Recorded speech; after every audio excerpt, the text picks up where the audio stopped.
Mais ils se turent et ne lui répondirent pas un mot, car le roi avait donné cet ordre. Vous ne lui répondrez pas. Ésaïe 36, 21.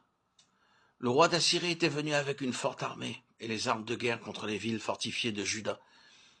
Il était venu avec une grande armée et avait pris beaucoup de villes fortifiées. Il se vantait avec une pleine assurance et beaucoup d'orgueil. Il était tellement sûr de la victoire, il était prêt à fournir 2000 chevaux à Israël, si lui, de son côté, pouvait en fournir les cavaliers. L'ennemi nous attaque, lui aussi, comme un flot menaçant. Lorsque nous nous sentons forts en nous-mêmes, nous sommes en danger de tomber en tentation ou de péché. Le diable rôde parfois comme un lion rugissant ou comme un ange de lumière. Et il séduit le peuple de Dieu.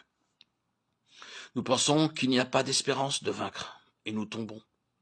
Mais le roi Ézéchias dit, vous ne lui répondrez pas. Les gens du monde cherchent à nous provoquer lorsque nous nous trouvons en difficulté. Lorsque nous mettons notre confiance dans le Sauveur, le diable nous tente bien des fois en nous inspirant la crainte que le monde va se moquer de nous. Ils disent peut-être, vous parlez maintenant de votre Sauveur, mais nous allons bien voir s'il peut vous venir en aide. Beaucoup d'âmes ont perdu la foi et la joie après avoir été ridiculisées par des gens du monde. Cependant, nous savons par la parole de Dieu que l'ennemi se présentera comme un fleuve pour nous séduire et nous tenter.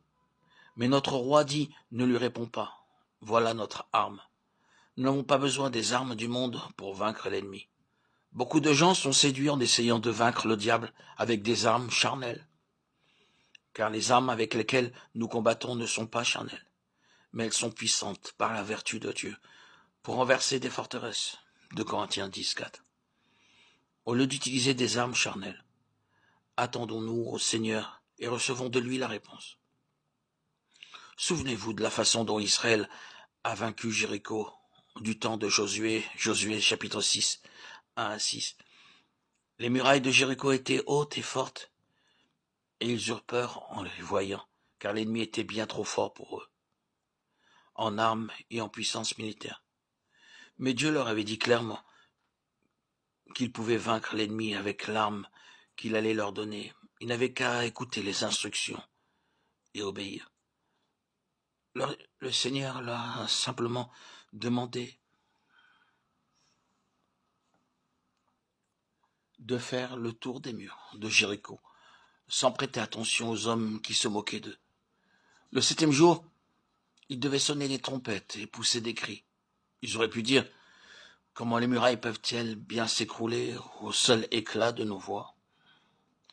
C'est un mystère, mais en obéissant au Seigneur, les murs s'écroulèrent.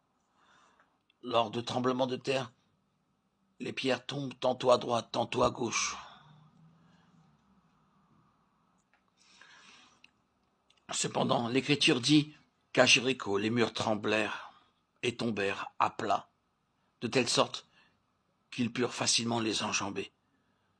Le Seigneur nous dit ici, n'employez pas les armes du monde pour vaincre le diable.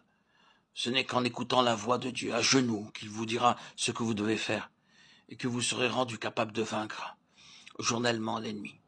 Peu importe la façon dont l'ennemi se présentera contre vous, priez avec foi et dites, Seigneur, je dépends de ta force et de ta victoire. Dis-moi maintenant, Seigneur, comment employer mon arme. Dieu vous donnera de façon ou d'autre des versets bibliques pour vous encourager et pour vous fortifier. Il est merveilleux de voir comment l'ennemi peut être vaincu par quelques versets. Donnez dans tout ce que vous entreprenez toujours la première place au Seigneur Jésus-Christ.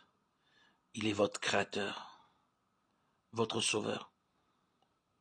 Et le Seigneur œuvrera dans votre famille, dans votre esprit, par votre obéissance.